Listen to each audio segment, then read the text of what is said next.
Yeah, I got my New York shirt on for Darwin. I don't think it's the type he would wear, though.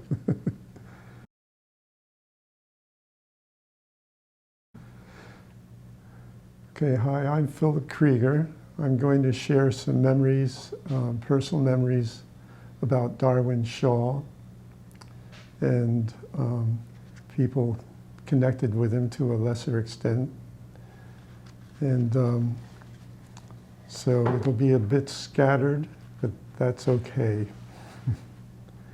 Darwin was born July 20th, 1908, and he passed on October 2nd, 2005. I was a part of the Schenectady group that Darwin led most every Saturday night. And I think the first meeting I went to was 1976 and went regularly until 1983 when I moved to Myrtle Beach. Darwin would not hold meetings unless there were 5 people, at least 5 people, including Darwin and Jean. And on rare occasions, not that many people said they were coming. Usually we'd have, I don't know, about 10 people.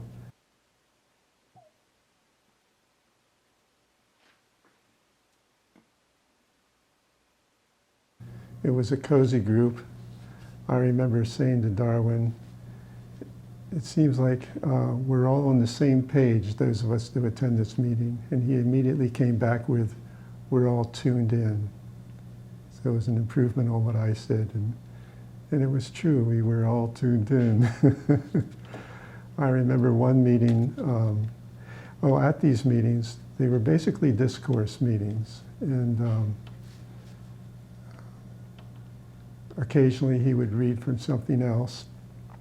He would also read a poem, and we'd have a silence, and then he'd ring a bell, we'd have refreshments, we'd come back out of the kitchen, and there would be music. And then Jean would always say, Jean Shaw, okay, that's enough, meeting's over, and we'd say one more song, and then we'd do the one more song, and then we'd say, well, one more song plus the arty, and she'd laugh. And Jean's health was never very good, and during the meetings, she would always conk out at a certain point and put the recliner back, fall asleep. Then she would wake up. If anyone played the song, "'Tis a gift to be simple, 'tis a gift to be pure," or however it goes, "to be free," someone would grab her and she'd get up and they'd dance together, and she would giggle and laugh. It was very cute. So anyway, one thing I want to say, I'll say a little bit more about the meetings since I'm on that thread. These meetings, we would come from some distance, many of us. I would travel 2.5-hour drive by car. People would come in from Boston, that was 4 hours. Sometimes people would come up from New York City. And Bill Cliff would put us all overnight. Those of us came up to Schenectady from so far away. And then what would happen is after the meeting, oftentimes we would repair to this kosher vegetarian pizza parlor and rehash the meeting, and we would be high from the original meeting. It would be like a second meeting. Then we'd sleep over at Bill's, then we'd call the Shaws the next morning. This was almost always the routine. And we'd say, how about getting together? And Darwin would always say, let me ask Jean. And we'd wait on the phone, and then he'd come back and he'd say, she says yes. Unless on rare occasions she wasn't feeling well enough. And we would go to these, I consider them to be sort of funky type places. Colony Diner, Perkins Pancake House, Flavorland. There were more. And that would be like a third meeting, because Darwin wouldn't start talking about Baba, but if he was prompted, and I or somebody else would often prompt him, of course, to say something about Baba, and then he would get going, and it was just wonderful. And I remember it was at Colony Diner. They were old-fashioned, sort of behind the times, and two of the waitresses had like beehive hairdos. And one day, when we all sat down, Darwin immediately went to the bathroom. One of the waitresses came by and said, "Where's your minister friend?" So they picked up on the vibe. So anyway, let's see. So Darwin wrote two books. One is not officially a book, called Effort and Grace. I forget what's the Open Secrets from Meher Baba's Discourses. That's the subtitle. The other one is As Only God Can Love. I worked on both books, as did a number of other people. I was a researcher. And that was great fun. And speaking of the discourses, I owe a debt to Darwin because he supported me to be a part of the group that led the discourse meetings on the center, which I've been doing for the last quarter century, and before that as a substitute. So let's see. We had a fight to get Darwin to include some personal bio in his book, As Only God Can Love, but he finally let us put some things in there. But there are things that aren't in there, so some of what I'm going to be saying might be repetitious if you've read the books, and some might not. It's been a while since I've reread it. Darwin remembers being baptized. He was baptized on the late side. I think he was around 2, but he experienced light. So he was quite a guy from the get-go. And he had a violin teacher who was a Rosicrucian. So he learned about reincarnation from this violin teacher, and he took to it and said, yes, that makes sense. Darwin's parents were really open, and they encouraged him to visit different churches. He was free to hitchhike up to Niagara Falls. And when he had just turned 17, he and his cousin, who was also 17, hitchhiked out to Wyoming to be cowboys, basically. And Darwin said it was the tail end of the real Old West. And he would go to other states. In Nevada, he was running out of money. So he would go in restaurants and take ketchup and water and make like a tomato soup and drink it. And then he played the one-armed bandits, the gambling machines, set aside a little money he had, and he would win enough to carry him over until he got his next job. So there was really an angel on his shoulder. Gee, I wonder who that angel was. He always felt that he would know when the Christ came back and he would be with him. And I won't get into that, that's in the books, except to say when he saw an article in the local paper that Avatar Mayor Baba was coming, he felt, is that the one? I think that's the one. But it had no information as to when he was coming, where he was going to be, but he felt that he would find that out somehow. Another article came and was more explicit. So he actually missed Baba in 32 because he waited till the weekend, and Baba had already split town. Anyway, I won't get into that because I don't want to take too long for this talk. So, but when he worked in the out west, he said it was one of the most exciting times of his life. And he saw how they treated the cattle, though, and he said that's when he became a vegetarian, or his version of a vegetarian. But he also was quite struck by the vast vistas when he would look out on nature, and he would have spiritual experiences as a result of that. He was also young, so he had a little naughty side, and when he learned to lasso, he tried to lasso an eagle once. I don't know if I should put that in there, because it speaks badly of Let's see. So anyway, after about 2 years out west, he wanted to come back to New York for a visit. And while there, he went to a masquerade ball, dressed as a clown. And there was this woman dressed as a Southern Belle, and that was Jean, who he later married. She had a Catholic upbringing. They would share spiritual experiences in their courtship. And I forget how much later, not maybe a year or two later, they married. Jean was very intuitive. One thing before I forget to say this, and this is not in the book, most people don't know it, but someone had said that Dr. Hoshan Barucha in India was given the list of Baba's 120 circle members. We knew he had been given a list of the 5 perfect masters of the day. And in fact, he was given that list by Baba on February 25th, 1957, of who the 5 perfect masters were. And Baba said he's not to tell anybody who they are. But less well known is that he was given the 120 circle members' names.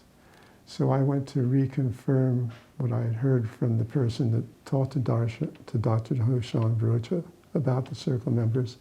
And I said, I understand you have the list of the 120 circle members. And having a good sense of humor, he said, yes, and you're not on it. And then he puffed out his chest and he said, but Barucha is on it. And then he said, but not this Barucha, it's Minu Barucha. He's number 120. So anyway, I said, well, I heard that you can tell people 2 or 3 names or so if they ask, but not the whole list or anything. He said, yes, that's right. I said, is it true that Darwin and Jean are circle members? And he said, yes. And I said, any other Westerners? And he said, no. This was in 1995 when I asked him. He said, before there were quite a few of the 120 that were Westerners. But anyway, he said there were none still alive except Darwin and Jean in 1995. And I said, well, what about Anita Villard? He said, oh, I forgot her. So he may have forgot others too. Charmian Deuce apparently was. Anyway, so that was an interesting fact. Now, Darwin worked for the Bureau of Traffic and City Planning. He told me once that twice he was passed over for promotions that I guess he should have got. But he said, I just bided my time and eventually I would get the promotions. But one story is when he came back from the East-West Gathering in 1954, he was just blissed out. He thought, like, how am I going to be able to go back to work? But he managed somehow. But he did have one episode where he was hand painting parking spaces. He put number 1, number 2, number 3, number 3 again. Oops, he repeated one of the numbers. We asked him, so how long did it take for that really blissed out period to, dissolve? And he said it never completely went away. Now, in 1952, he hadn't seen Baba since 1934, but he came to realize the important role of longing. And he also wanted to take Baba a gift in 52. So he got him a white handkerchief, and I'm going to give Baba this white handkerchief. But then as the time got closer and he's in India, he's there, how insignificant is that to give God in human form, a piece of white cloth? And he felt embarrassed by it. In this story, I've heard many times from him, sometimes he would be more forthcoming. This is the more forthcoming version of what happened. And what happened was, he comes before Baba and he's feeling a little sheepish. And Baba looks like he's just received the greatest gift in the world. And Darwin says, oh, it's not really anything, Baba. And Mayor Baba says to Darwin, "You yourself are God's gift to me." Darwin says, "How can you say that, Baba?" And Baba says, "I do not humor you." So there was that. Let's see what else we got here. Oh yes, okay, so Darwin had 3 children. There was Lowell, Renee, I believe Renee is still living, and Leatrice. And in particular, those who have ever heard Leatrice speak or seen a video of her, she was a chip off the old block. She really had an ability similar to Darwin to really have you feel what she was feeling. After all, Baba did say love is self-communicative. Great speaker for Baba. Oh, so when Darwin, well, maybe I shouldn't skip around so much. I'll just say a little bit about Jean. There was one meeting I missed, and, well, I missed more than one, of course, but some of the people that were at that meeting still talk about it. Jean had gone down to Myrtle Beach, so she wasn't at the meeting. But they were all feeling high as kites after the meeting and had their arms around each other, from the account I heard. And Darwin said something like, "We have slipped the bonds of the boundaries of Maya," or something like that. All of a sudden the phone rings, and it's Jean from Myrtle Beach. As I mentioned, she was quite intuitive. She said, "What's going on up there?" And helped ground Darwin and bring his feet back to earth. And there were 2 carloads of people after the meeting, probably headed back to the kosher vegetarian pizza parlor. And the first car had to pull over twice to be poised enough to continue driving after that meeting. As one person that attended the meeting said, life seems like a blur between meetings at the Shaws. So after Jean passed on, I don't remember the year. Sorry I didn't research that or catch up on it, but there was a write-up from Anne Conlon, and I'll just read a short part of it. Jean and Darwin came into Baba's orbit in 1932 and met him for the first time in 1934. Jean was like a spiritual mother to many young seekers. Her love for Baba and her self-effacing service to his cause were and will always be an inspiration to others. During her last days, she saw Baba several times, and Mera once. She said, "You have no idea how beautiful it is over there." You all talk about love, but you have no idea what this love is. God is really everywhere.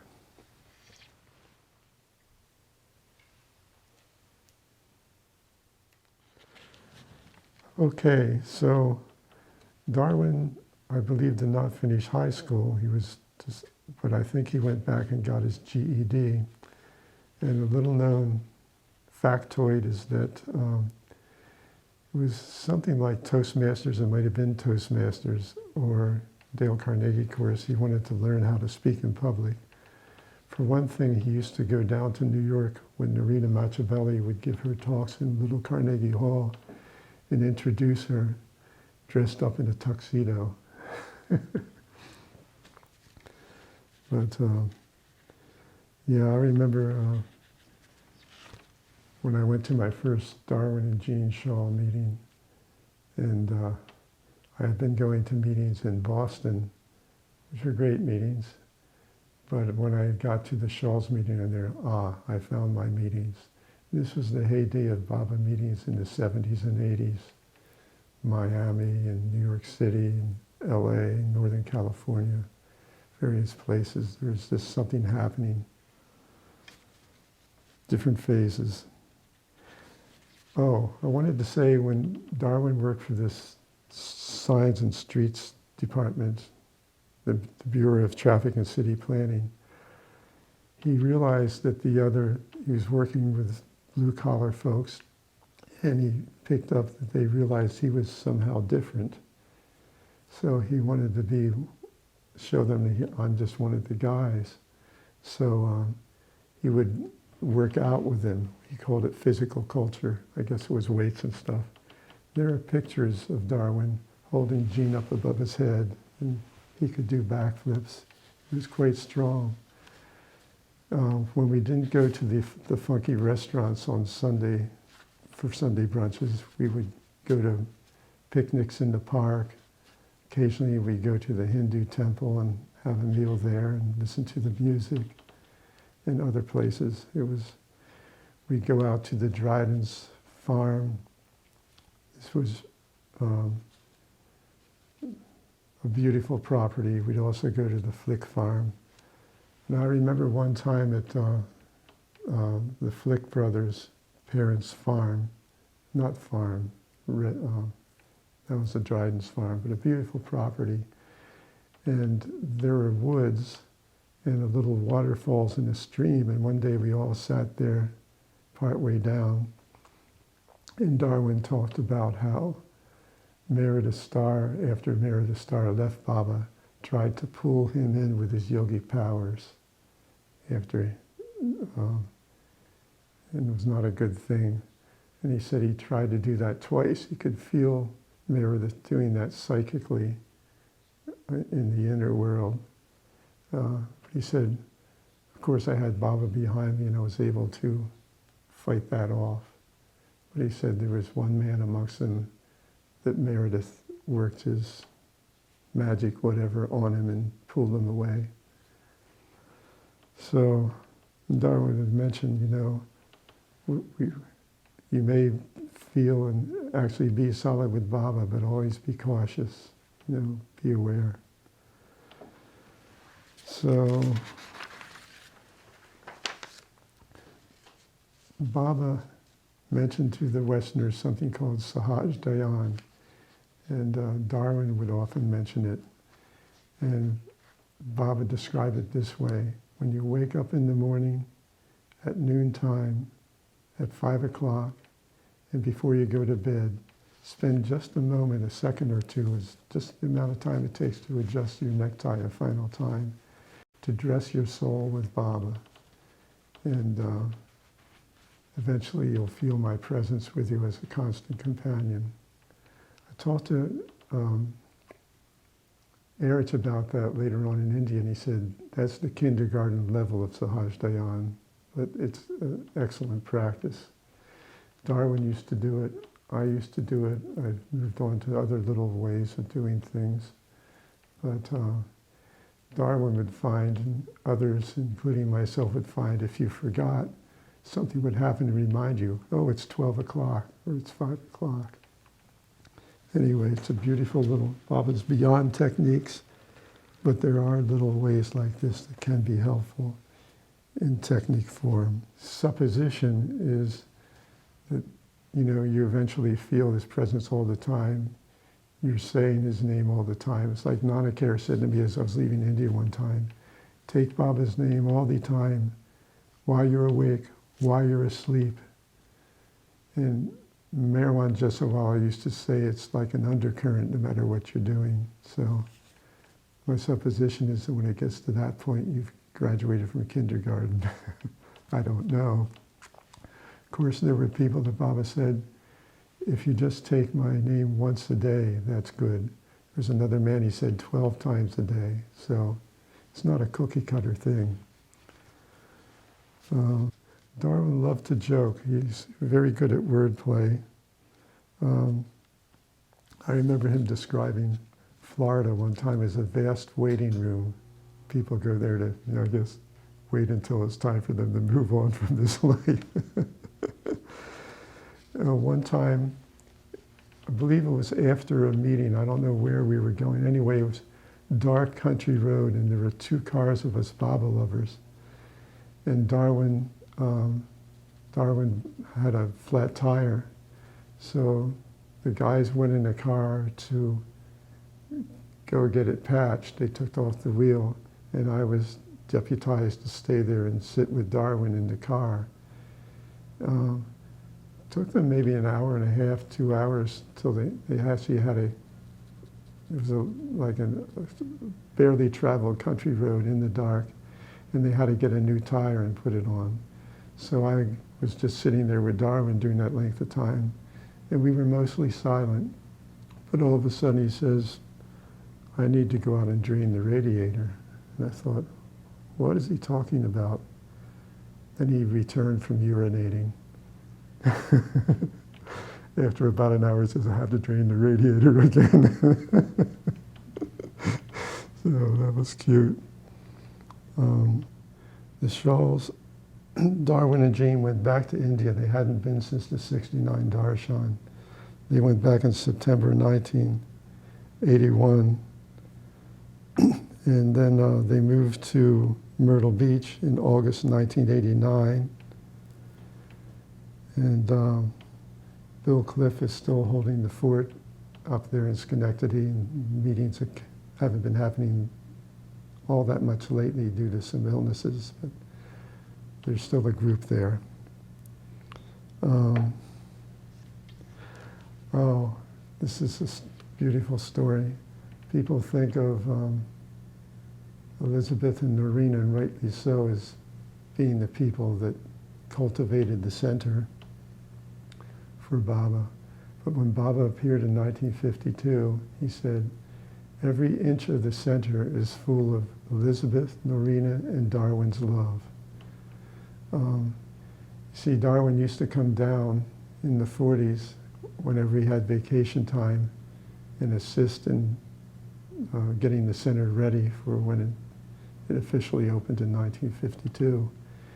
And one year when Elizabeth and Norina were called back to live with Baba again in India, Darwin was the man chosen to spend a year.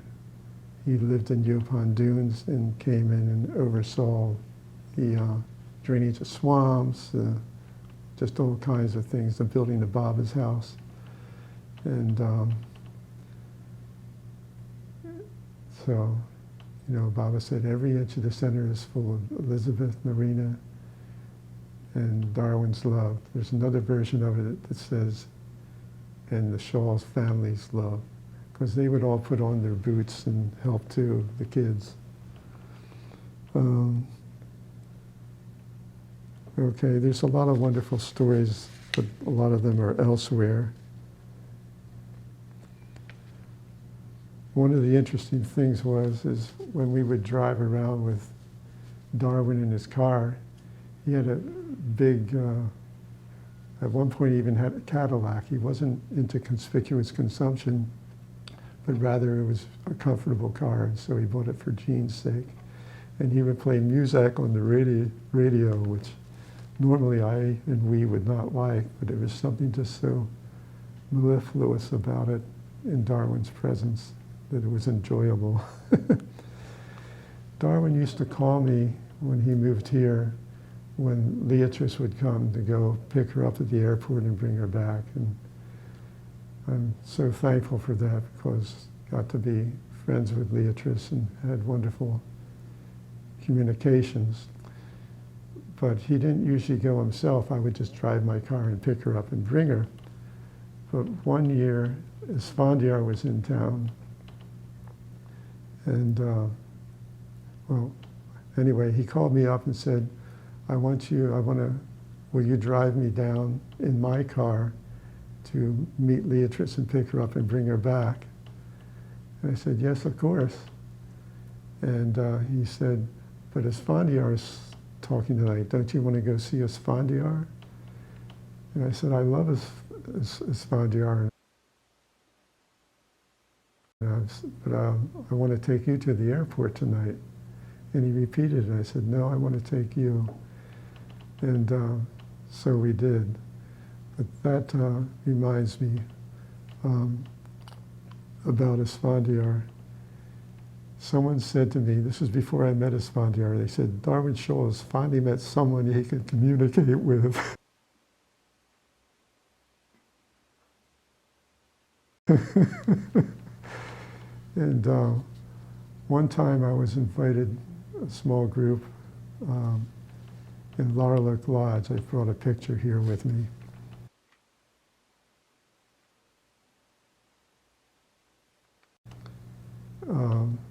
To be with Darwin and Asphandiar while they informally talked.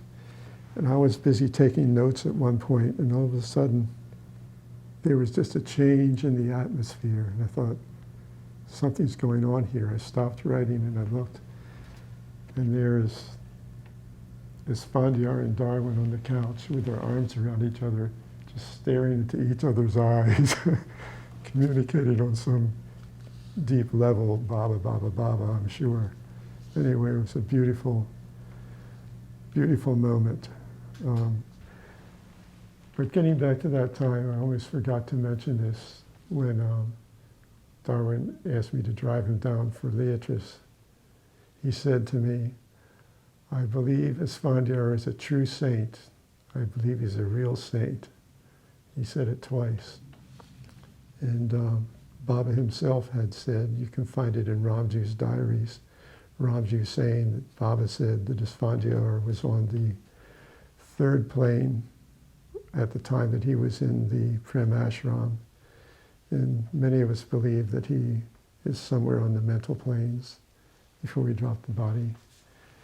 And there's something I want to read about Asphandiar.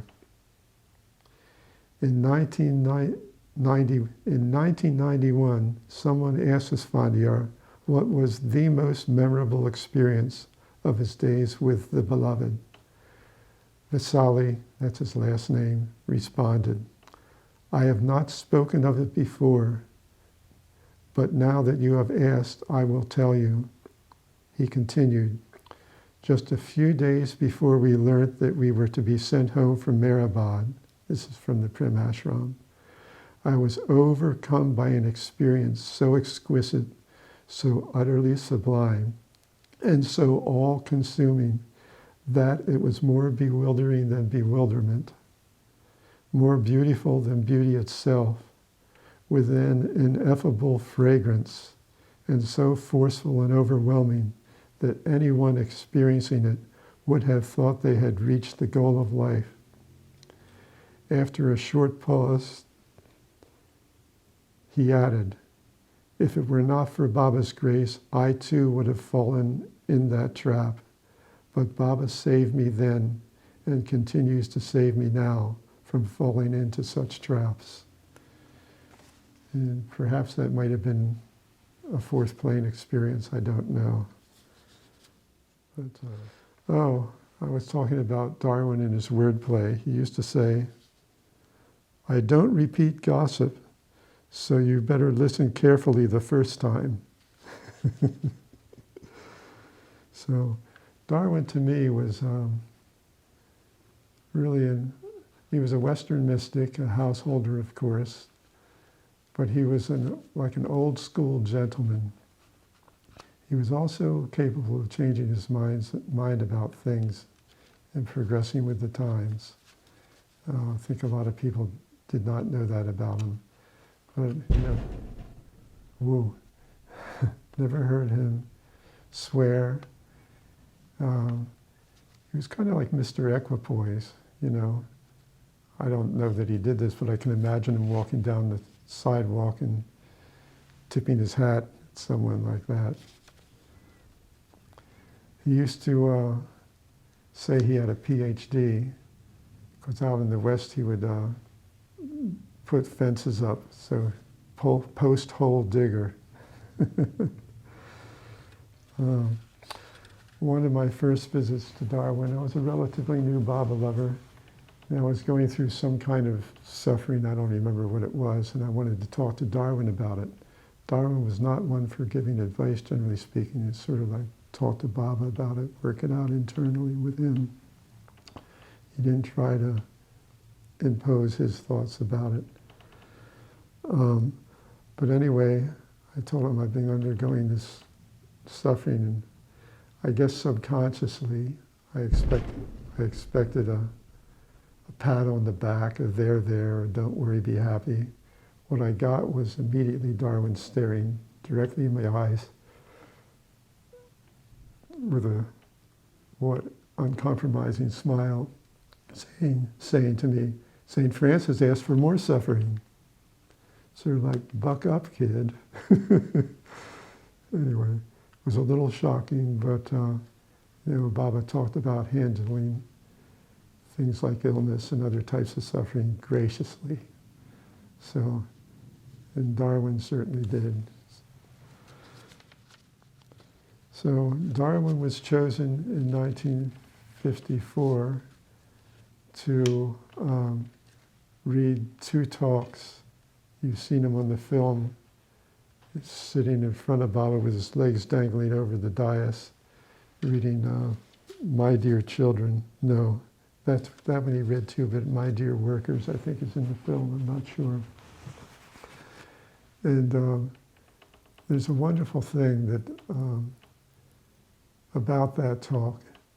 Baba says, you may wonder what kind of work should you be doing. It's the same work as you've been doing all along. That's not the problem. But you've been young children in my work, and my work is the way of self-effacement. So I remember Elizabeth Patterson said that the problem with oftentimes with people doing Baba's work is they become overzealous, sort of the alpha Baba lover limiting what is meant by work. I know Nelson Mandela said, lead from the back and let others think they are in the front. He led from the back of a prison cell for 30 years. I mean, all kinds of personalities can do various types of work. But anyway, it's an important message. There are a couple of quotes I shared with Darwin from William Blake, the mystic William Blake. Actually, I only read one of these to Darwin, I think. But Darwin really liked this one. Blake said, he who binds himself to a joy doth the winged life destroy, but he who kisseth the joy as it flies lives in eternity's sunrise. And Darwin was all about, letting the movie unreal and moving on, staying in the constant now. Darwin used to say that Jesus said, ye are gods if ye would have it. We really are God. And Blake said, and they became what they beheld. Blake also said, God becomes as we are, that we may become as he is.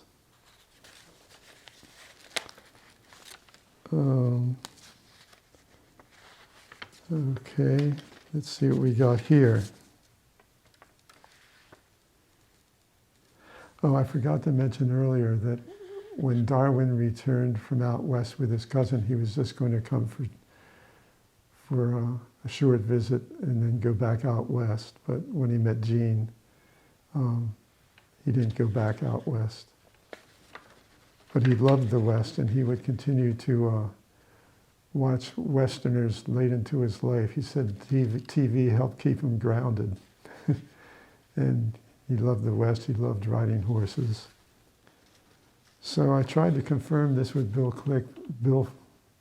Cliff, but he doesn't remember this. But somewhere I heard that Darwin began holding meetings for Baba in 1935, and that at the time it seemed like elderly ladies were the audience, but they would tend to fall asleep due to the calm atmosphere, which was a little bit frustrating to Darwin, but I can't confirm that, but I heard that somewhere. Apparently the first young person to come to Darwin Shaw's meetings was Debbie Peterson. Now it's Debbie Hanna Meyer Peterson, something like that. And Jeff Wolverton, was in 1971 that he went up there with the Rickstats and spent 2 years living in that area. He often, his background, of course, was Christian and Jesus. And he could see Baba as Jesus, but he said one time he actually saw Baba appeared as Krishna to him. So, okay. So in 1932, Milo Shattuck and Darwin Shaw went up to Brooklyn, New York, and for several weeks, and they were selling samples of cereals door to door. Milo Shattuck was an early Baba lover. And Darwin said he even thought of moving to Brooklyn. So that little tidbit. Forgot my magnifying glass. Terrible writing.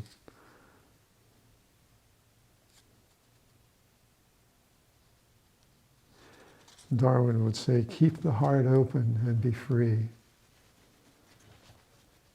I think places like the center, staying on the center and going to India on pilgrimage reopens the heart oftentimes.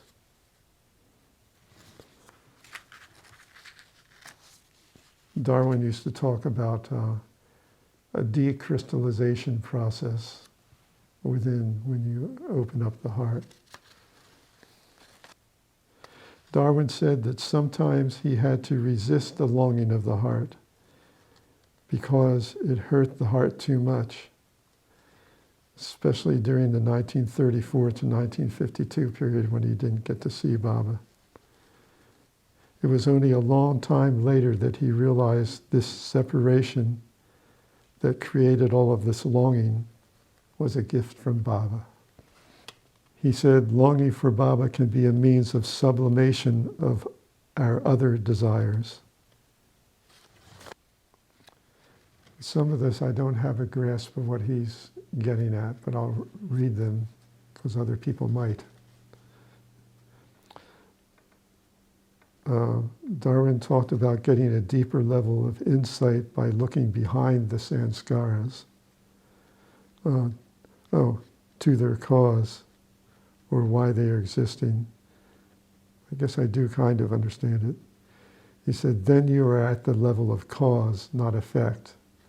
I think he talks more about these things in his second book. There are cycles we go through with Baba. We have to work with that. Nothing we can really force.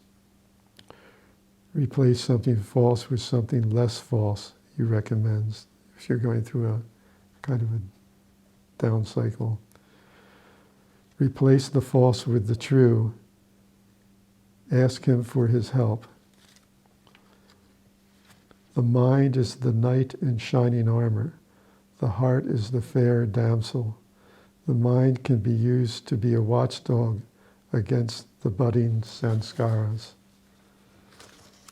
I remember coming back from India in 2001 and being in an alternate state and finding it actually hard to function. So I was in a rotation during the discourse meetings with Darwin and Marshall at the time. And actually, when I was asked to do the discourse meetings, I said, under the condition that Darwin doesn't want to do them every week, since he's obviously the best at it, but Darwin wanted to blend in and just do it every third week. But I asked him if he would fill in for me, because I was still experiencing I was in a kind of a blissful, I was in quite a state. And he said, no, you go do the discourse meeting. And it was one of the best discourse meetings I ever facilitated. I just didn't know how it was going to be. I was having trouble shopping for food. Anyway, Darwin said, drive from the heart, not straining, just trusting. And he said, we don't need to know that I need to do this or I need to do that. It's better if we don't know. Be willing to do what he wants to do with us. In other words, kind of take it as it comes. Ramakrishna used to talk about that. Darwin used to say, too many nice things put us to sleep and dull our senses. He used to also mention self-control, which of course Baba said was one of the 12 ways of realizing him. He said it's like you learn to play the piano really well, but first you have to do the scales and whatnot. I never did learn to play the piano well. So,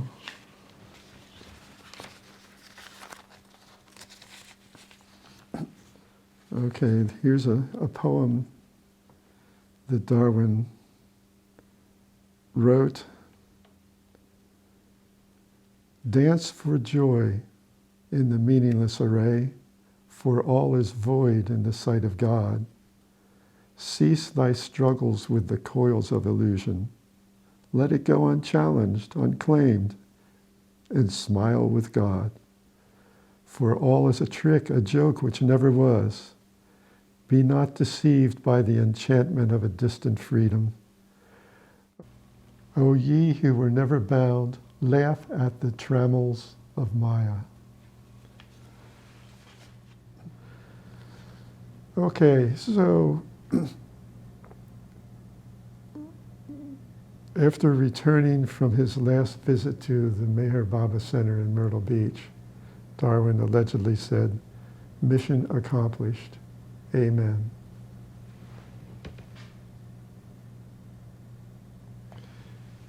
And I have this note written down here. I don't know who I got it from or exactly what it means, but it says checkers. And I know he loved to play checkers and was good at it. I never played him. Anyway, it says checkers, teaching others something. So I've had a number of dreams about Darwin, especially not long after he died. I'm not going to share them here, but just thought I'd mention it. Our relationship, we had a beautiful relationship, I'll put it that way, as he and many others did. Well, in terms of the relationship with Darwin, it seems to me that women are often more capable and more expressive about the emotions they feel with each other or with anybody. Men, it's sort of don't express I love you so much to each other, things like that. In my relationship with Darwin, it was just sort of understood how we felt about each other. I did hear from Marshall what Darwin said about me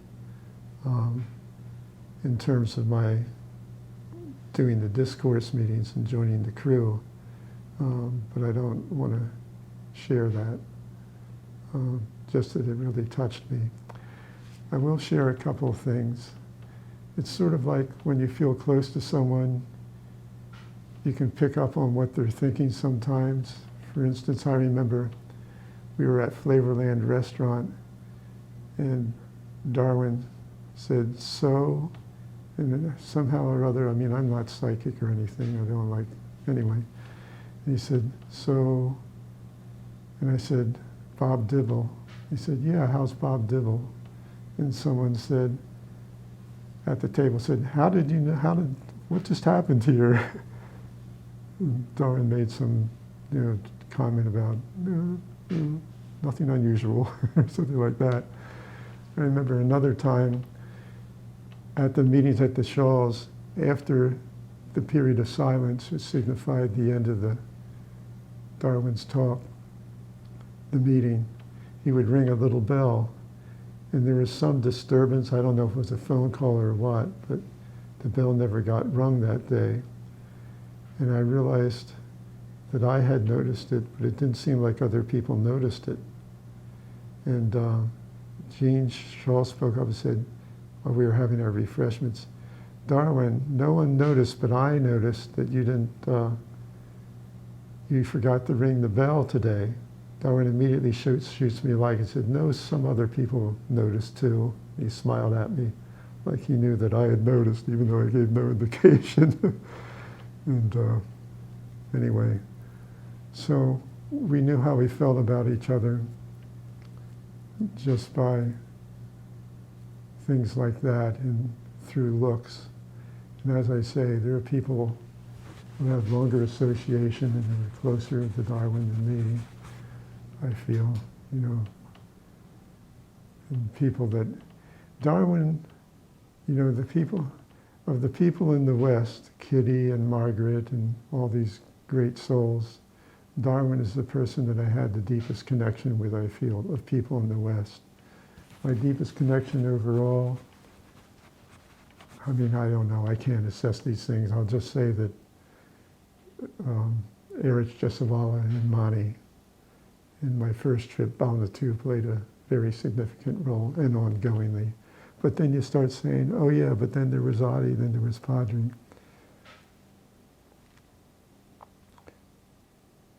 We were just so blessed. So I'm going to finish up by reading some short, memorable parts from As Only God Can Love. But when they put this book out, they put the blurb, when the book first came out, Shariar Books, I was surprised that they excerpted a letter that I wrote to Darwin about the book as part of an advertisement for the book. After a while, they took it down. Excerpted from a letter to the author, a recent reader writes that As Only God Can Love, quote, can and will serve a special function for those who read it with an open heart and mind, who have some lingering confusion about relating to Baba, or who are not yet trusting of the inner contact and the internal life with him. I feel that it can give clarification and can assist in awakening refined love and in stabilizing trust in him. It invites receptivity, and to those who earnestly accept the invitation, it could even significantly facilitate abandonment, total surrender in him. Oh, so in 1954, Baba said to Darwin, when I am with Darwin, I feel at home. We understand each other. You are mine. And he said the entire family was his and that they all loved him. This is from page 550 in As Only God Can Love. Darwin says, during the adjustment process I had undergone when I first learned that Baba dropped the body, I had quickly realized that as the infinite consciousness he really is, now that he was no longer encumbered by a physical body, he would continue working at the level of spirit. I shared this with the reporters, along with my belief that Baba's work would now vastly expand. There were reporters when they arrived from the 69 Darshan at the airport, and he gave an interview.